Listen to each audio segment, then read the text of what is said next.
Okay, so I just want to make sure I have this question 100% clear. Yeah. On the wording of this, because this will change my answer. Okay. Is David Montgomery the back to own in Chicago?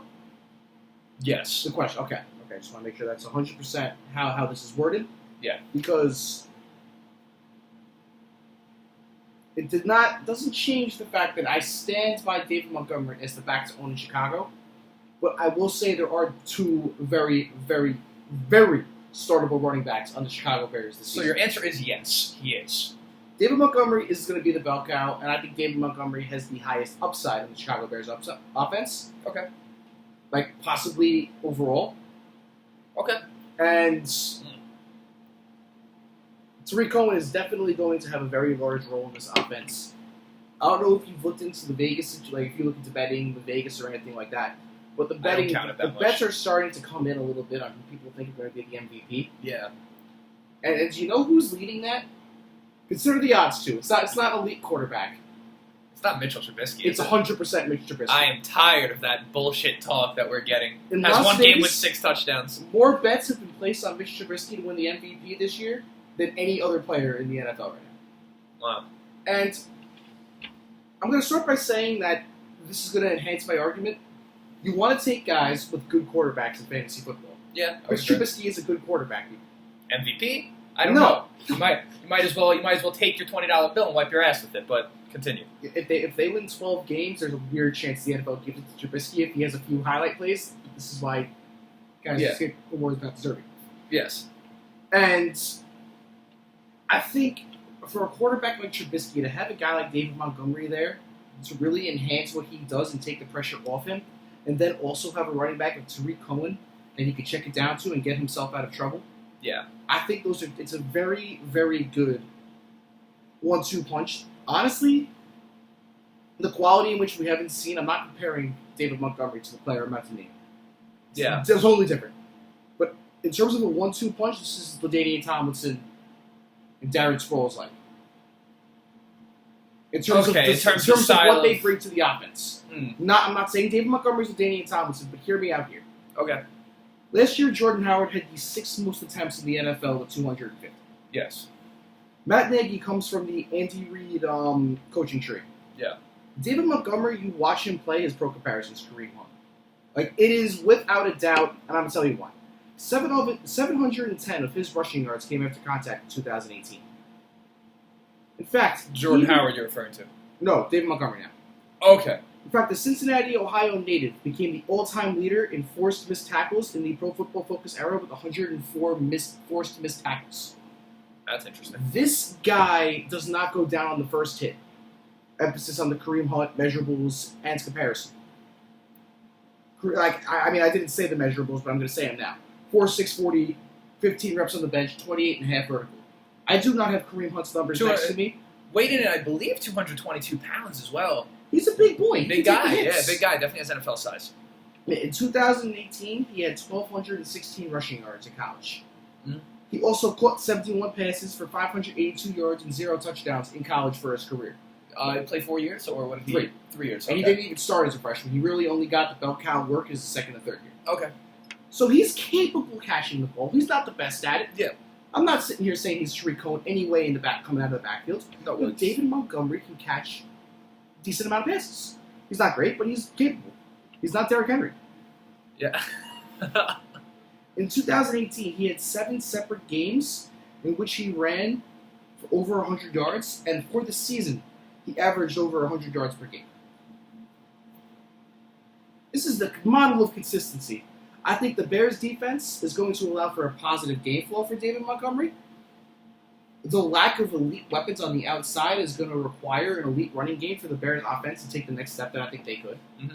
And not only did the Bears prioritize drafting David Montgomery, the Bears, after trading all of those picks for Khalil Mack, also traded up to get David Montgomery. This was not, let's get this guy and let Mike Davis beat him out. They signed Mike Davis in case they didn't get David Montgomery. Mike Davis is not here to hurt David Montgomery. In fact, I predict almost 100% of these 250 attempts that Jordan Howard vacated is going to go to David Montgomery. Oh, wow, I don't project that at all. Mike Davis will maybe get 16 games. Mike Davis will maybe get 60 carries. Maybe. That's how elite of a talent I think David Montgomery is. Mike Davis... all right, this is a comparison I'll use for this. Okay. The Raiders signed Isaiah Crowell. You're starting to lose me. The Raiders signed Isaiah Crowell. Yes. Does Josh Jacobs lose any work to Isaiah Crowell? No.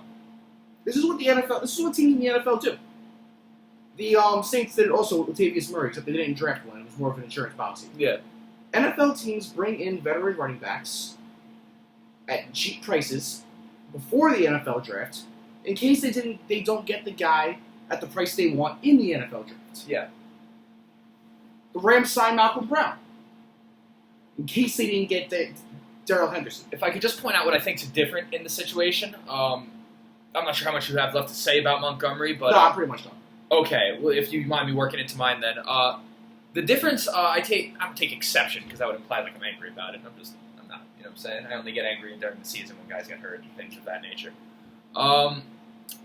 When you talk about the Josh Jacobs and Isaiah Crowell as compared to Mike Davis and Montgomery, the difference is that, at least in my scouting, so what I got out of Montgomery overall, he reminds me very much of like a Carlos Hyde, is what I got out of him, okay? Absolutely. So he wasn't really asked to do much out of the backfield in college, but I don't think he's incapable. So I'm going to put that right off the bat, but I don't think he's an elite talent. Josh Jacobs is an elite talent at the running back position. We're talking power back with speed, explosiveness. He's faster than Montgomery. He's stronger than Montgomery. I think we're talking about two different animals there. So I'll start with that. Montgomery overall, I just don't think he has the breakaway speed, but he hit the hole nicely. Here's the thing, though, with Mike Davis, is that I don't think you're giving enough credit as to what he could take away from David Montgomery. Yes, I just picked my nose. Mike Davis was signed to a 2-year, $6 million deal, and that was after they released Jordan Howard. Mind you, that's more than they would have had to pay Jordan Howard, so they thought Mike Davis was more worth those dollars than Jordan Howard. How much guaranteed one?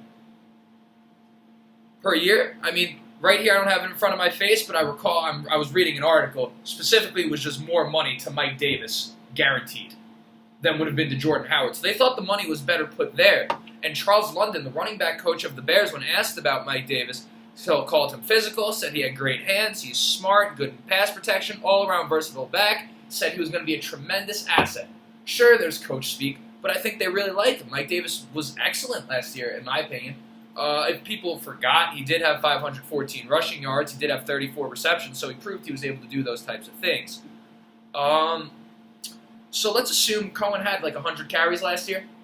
Let's assume he gets 90 this year. All right? Okay. At that point, there was 360 carries last year. That leaves 270 carries, assuming they don't throw the ball any more than they did last year. There's also the possibility that they decide to up his workload a little bit. Mitchell Trubisky, I'm speaking of, obviously. But let's say there's 270 carries that aren't Tariq Cohen's, right? Tariq Cohen will not get anywhere near 20% of that. That aren't his. Well, I'm saying 360, he got 100 last year. I'm actually taking 10 away, so let's say he got 90. Let's say he got 90 carries this year. Okay? That leaves 270 between Montgomery and Davis. My problem with that, let's say Montgomery gets like 200 of them, of the 270. I think Mike Davis is still going to be good for 70 if it was 270 there. I still think he's good for that. I do. It's 70 carries for Mike Yeah, Davis? so I think, well, Okay, so if it was 270, let's say Montgomery got 200, that would be around 12.5 carries a game to Mike Davis's 4.5. That's fair. Okay, so it's like a 3-to-1 carry ratio, let's say. Yeah. Right? I think that's fair. I think it's a fair thing to expect. I think Davis could, I mean, again, this is why I said before we're having the conversation about 2-3 weeks too early, because this whole thing could change come training camp, come preseason. But as of today, I view Mike Davis as a very serious threat to every one of David Montgomery's touches. Mike Davis is still very young. People forget he's 25, 26 years old. He still has some years left and just had a huge year. Obviously not statistically, but if he had had as many opportunities and the consistency starting, he would have been great. Averaging 4.6 yards per carry. Remember last year now, Jordan Howard averaged 3.6. But let's say that 200 carries for Montgomery, right? Let's give him 4.5 yards per carry. The Bears averaged 4.1 as a team last year. So I'm actually giving him more, right? More than they were able to do last year. With that, he would end with 900 rushing yards and the touchdowns that come with that. And let's say maybe he gets 30 receptions, 200 yards. Looking around the league, that seems something that was maybe reasonable for him. And again, I think that's still kind of generous given that Mike Davis is a pass catcher and Tariq Cohen's is a pass catcher. So if that happens, that does give him 194 points on the season. That's not including bonuses or anything of that nature. That puts him inside the top 20 last year. Yeah. Okay? He's getting drafted in the 5th or 6th round. That makes him a good value there. That being said, what I view is more likely is that you have closer to a 50-50 split. Remember what happened in Philly last year was a disaster for owners, and this could still be much better for Davis and Montgomery. Let's say Montgomery gets 160 carries, and Mike Davis, let's say, gets, 110 at that point. You have 720 rushing yards, let's say 7 touchdowns, 25 receptions, 170 receiving yards. I'm kind of just vaguely filling in some numbers here. Even then, 156 points, Jordan Howard had 160 last year, so take that as you may, still puts him in the top 20 running backs.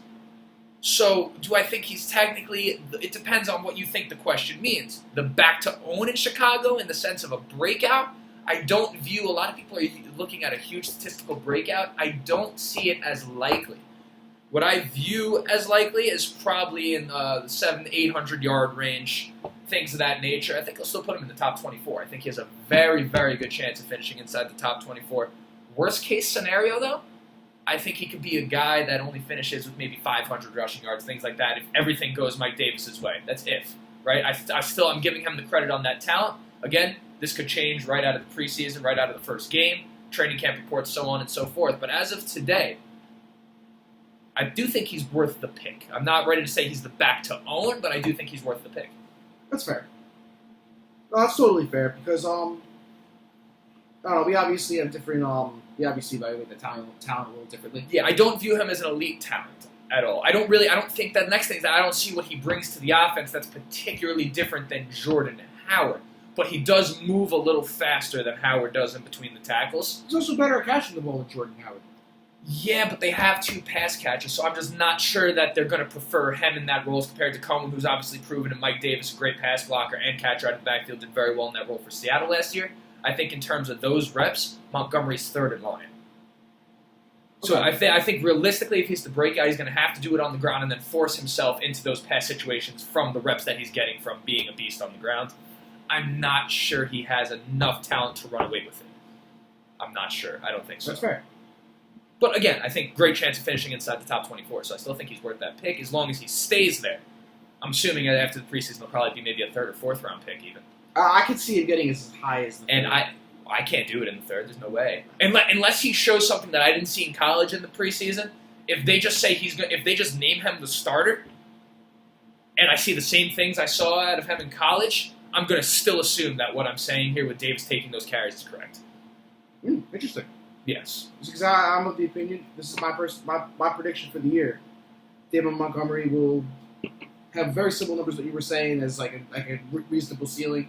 900 rushing yards, 1,000 rushing yards, maybe 30 catches. Well, if we agree that's his ceiling, that's fine. I'm seeing a lot of this. But that's David Johnson from last year, bro.